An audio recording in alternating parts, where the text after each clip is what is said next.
there. Hi, Claudia. Hey, how are you? I'm well. How about you? Great, thank you. Super excited with this new book we're about to launch next week. How about you? Yes, I'm so excited. This will be my third book with the Wellness Universe, so it's always exciting to have the launch so close. Amazing. So, first of all, I'd like you to introduce yourself, what you've been doing here with us in the Wellness Universe, and then we're going to dive into your chapter, talk a little bit about the tools that you're offering and about the story you're sharing in this book. Okay, sure. I am a spiritual resilience coach. I've been coaching in that space for about 12, 13 years. I started out as a grief coach and a transition coach. And as I wrote about in this chapter, my chapter is called Rise Strong, how spiritual resilience can promote your post-traumatic growth. So that's the chapter I wrote this time. And I wrote other chapters in the previous books. My work around spiritual resilience got really started when my husband of 16 years died suddenly in 2021. And I wrote about that in some of the other books, my process of going through the grieving process. And my being a grief coach and grief counselor at the time, it was helpful and it was necessary for me to accept and adapt to my losses. And at the same time, I recognized that there was something that was being called forth inside of me that would be of service to other people. And so that was why I wrote about this. And I don't know if I've answered all the questions, Claudia. Yeah, of course. I feel like when you're saying, and also it's a grief process, it's something that is, it's not as stable. It's something like if sometimes you feel like you're bad and then you go down and then you feel better again and then go down again. Hmm. And what you're saying, I feel like the chapters you've written in the other books also express a little bit about this process as well. Yeah, absolutely. And so it's it's it's like my own process gave me another insight into how to support people going through major traumatic losses in their lives. So I really wanted to step forward in that bigger way. Yeah, also because each person deal differently with this process, right? It's something Yeah, so individual, something that you cannot, there's not like a recipe. Oh, that's how you're gonna overcome this. There's no such a thing. you're so right. Yeah, it's there's no one way to deal with a loss in your life. Everybody, even experiencing the loss of one person in their lives, different family members going through the grief and the loss of the same person, you're going to experience it differently based on their relationship with the person that they lost. So you're right. There's just no one size fits all approach to resolving or adapting to your loss.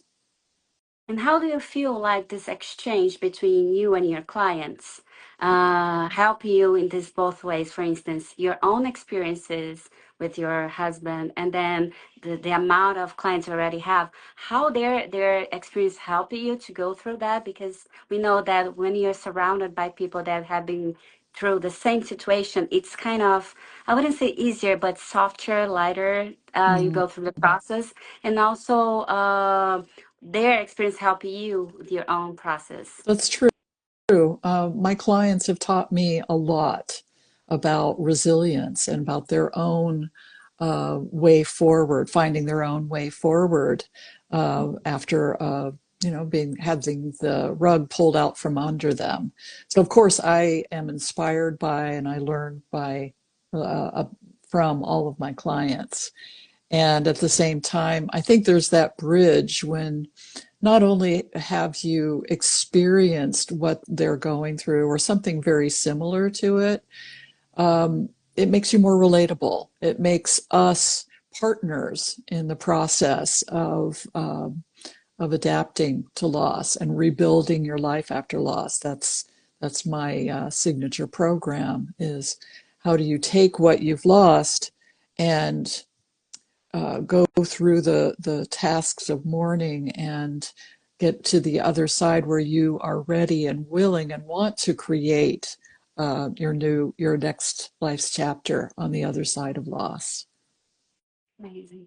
Yeah, Going, diving in a little bit more about your chapter in this 25 tool for life, is can you share more like I know you don't want to do that much spoiler, but can you sure. share more about your chapter and which tools you're offering for our readers? Yeah. I'd love to. I talk about what is spiritual resilience. We know what resilience is. You look it up in the dictionary, and it's our ability to bounce back after adversity. And, that's one definition. I tend to think that we don't bounce back. We don't go back to the way our lives were before. We bounce forward. And so our resilience, when looked at through a spiritual lens, recognizes that at our core, we are capable, resourceful, creative, and whole. We may be going through something really challenging, but at our essence, at our core, we're still intact in there. We're not broken. We don't need to be fixed. So I really took a deep dive into these qualities of spiritual resilience as I was going through my own grief and really recognizing and acknowledging the ways that I demonstrated capability, resourcefulness, creativity, and stepped into just a greater knowing of my wholeness. And the tool, so I talk about that in my chapter, and I talk about my story, but I also introduce a tool because one of the things, the questions that gets asked by researchers in this field of post-traumatic growth is what makes some people more ready to experience growth than others, and what gets in the way of post-traumatic growth. One of the things is that the emotional upheaval, the dysregulation that you experience when you're grieving, you're up, you're down, you're sideways. There's some days don't feel like you can even get out of bed.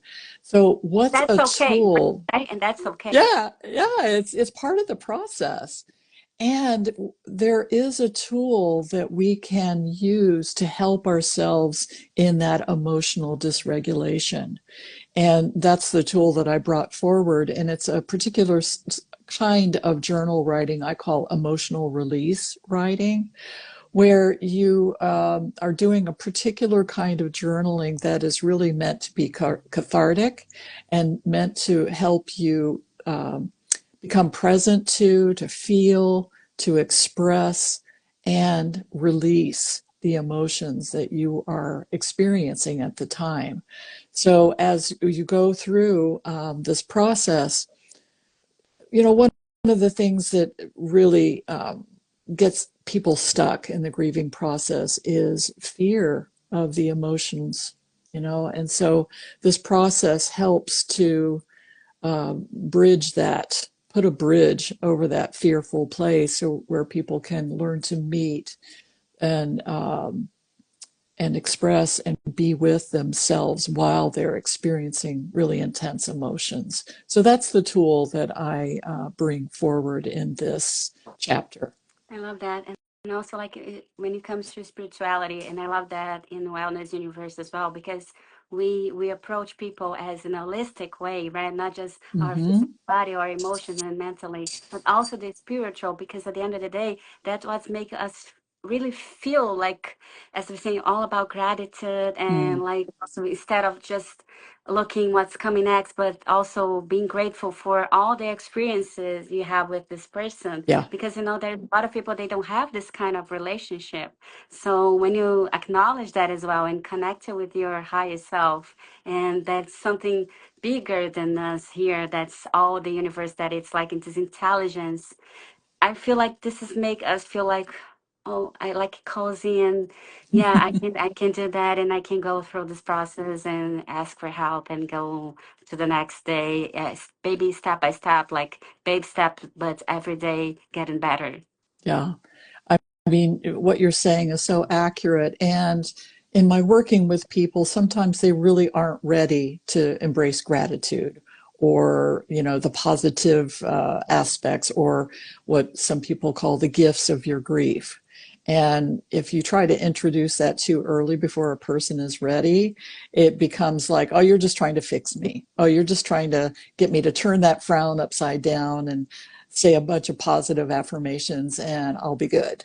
So it's really a matter of timing when that person is really ready to see the growth, to experience the positive aspects of what I call a life affirming grief rather than a soul crushing grief.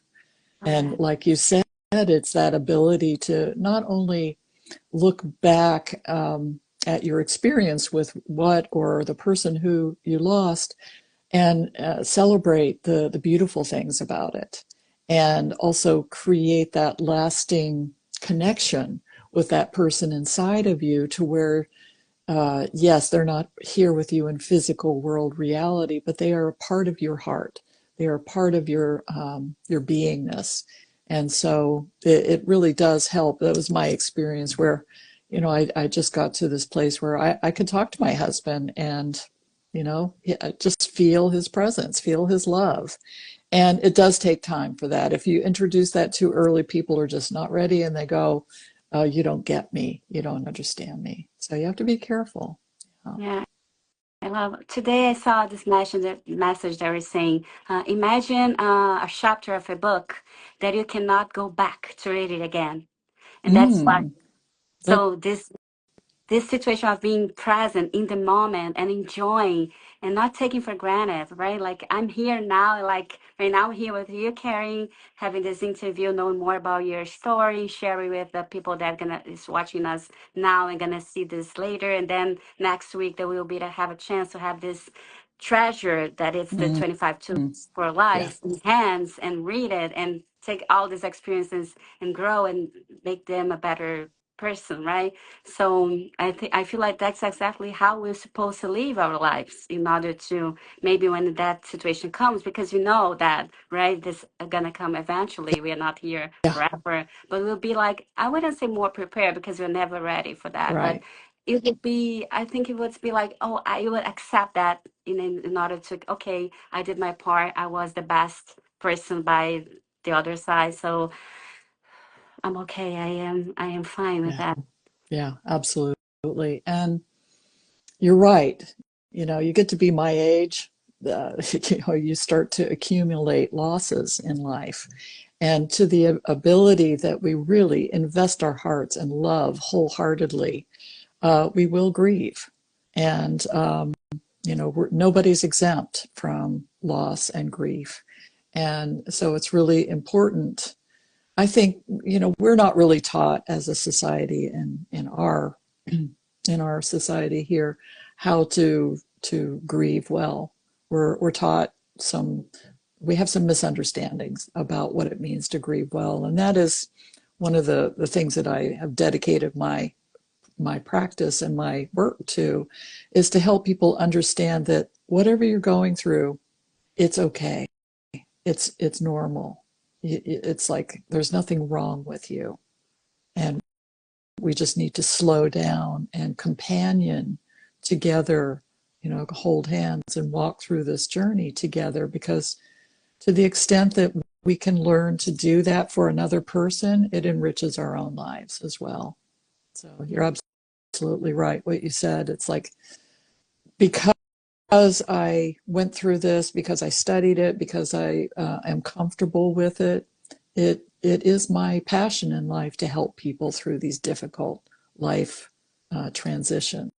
So I really appreciate getting the opportunity to talk with you here and get on my soapbox a little bit. Your work is so important. I wish you can have more carers around the world because it's, I mean it, like you're literally using all the process you go through to support people for them to go through this. So this is so beautiful, and I'm so grateful for you as well. Thank you, Claudia.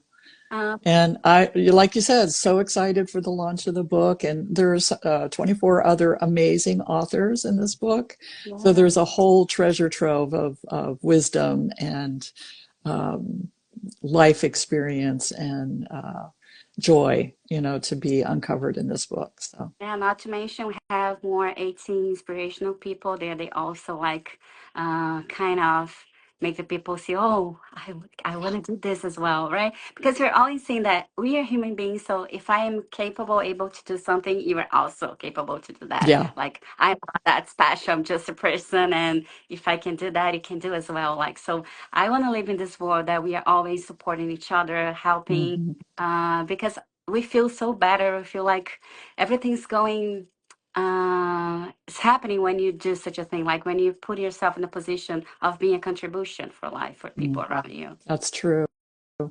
And you just said something interesting. The opening quote in my chapter goes something like this: "We are not human beings who have a soul. We are souls. We are spiritual beings having a human experience, Yes, and our human experience is going to go, in many ways, and everyone has their own spiritual journey that they're on in this lifetime, and uh, sort of embracing this idea that, yes, I'm having a human experience of grief and loss. There is a part of me that is whole and intact, even while I'm going through this. And we can really latch on to that, when we feel like we've lost hope." exactly. That's so beautiful. And also, like this, all these experiences we have here in the earth, they are neutral. And you are the one that said, oh, this is good, it's bad, right? I Hmm. mean, if you are going through, for instance, in a family that someone go to a heart disease, maybe if this disease bring together the family, maybe it's not that bad experience, right? Because of course we wanna learn through love. And I am Hmm. in this position of my life right now. I said all the time, universe, I don't want to learn anymore through pain. I want to go through love, right? But sometimes it's just thing that happens, right? Life is happening, and the way you approach and the way you see the perspective of the situation is also something that can support you and help you overcome this in a better way. Yeah. And pain is not necessarily something to be avoided, although that's our natural inclination. If you Instincts. think about the biology of it, you touch a hot stove, you jump back, right? And so, our pain, if we approach it in a way that it is our friend, it has a message for us. Like pain in your physical body. If you don't pay attention to it and find out what it's trying to tell you, you may be headed for a very serious disease. But similarly, if we invite our pain in and become more comfortable with the uncomfortable, it's really going to serve us. It acts as a messenger for something greater that wants to happen in our lives. Nice. While you were interviewing you mentioned something of this chapter and also the experience about fear. I Hmm. would add like guilty and attachment as well. There's something that's not you don't want to go there in order to go through a process. So I would like you to ask like tips. I wouldn't say advice. I'm gonna say like tips what people should not do in their process of grieving. Like you don't want to go there because that would Mm. be worse for you. Just you know what I'm Yeah. saying. Yeah. Well, there's misconceptions and mistakes that we make, and I've made them, so it's not like, oh, I can really tell you, but I can tell you from my experience, the first mistake I see people make is to feel like they have to grieve alone. So they isolate themselves.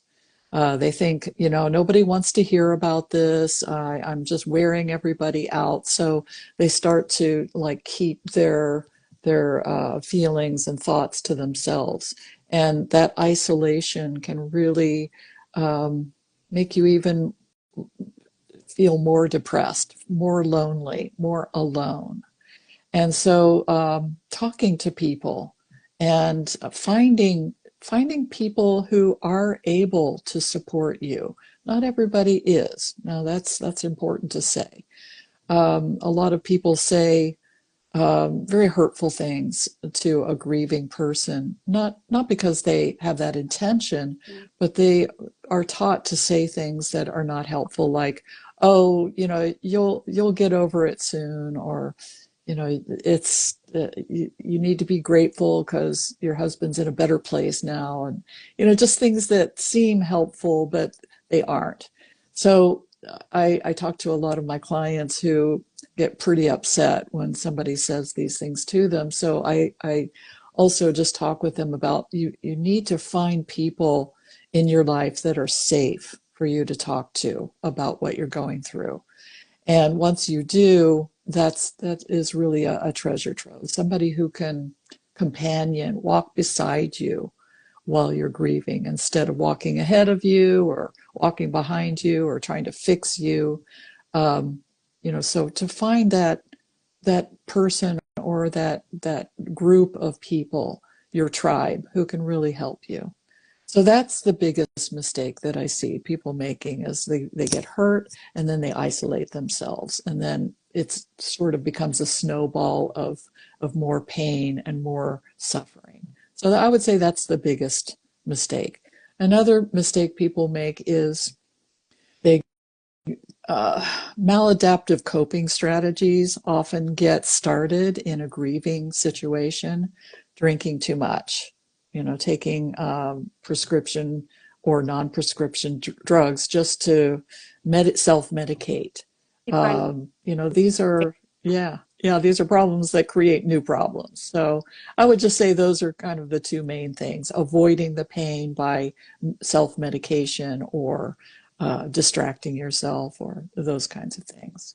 So I could go on forever, Yeah, but those are two big mistakes I think to really pay attention to and try not to make. yeah, and it's really important looking for professional help. So Yes, once again, we have here in the wellness universe so many amazing, yes, amazing professional like you that's doing this beautiful job, and there's something that's gonna support them in so many ways. So yeah. absolutely. Yeah, Oh, thank you so much, Carrie. I would be here forever as well talking to you. Your yeah, story. right. I have so many questions. I will type you again like after the WhatsApp to get to know more about you. And so next week, we are so excited about our launch for 25 Still for Life. And Yes, I hope you join us. I hope you guys help us in this first week. It's really important for you to get your book and dive into the stories. We're so excited for this also 10th anniversary of the Wellness Universe. And thank you so much, Carrie. thank you, Claudia. It's great to speak with you, and thank you for all those people with the lovely comments here. Thank you. All the Bye. best to you. Bye Bye. bye.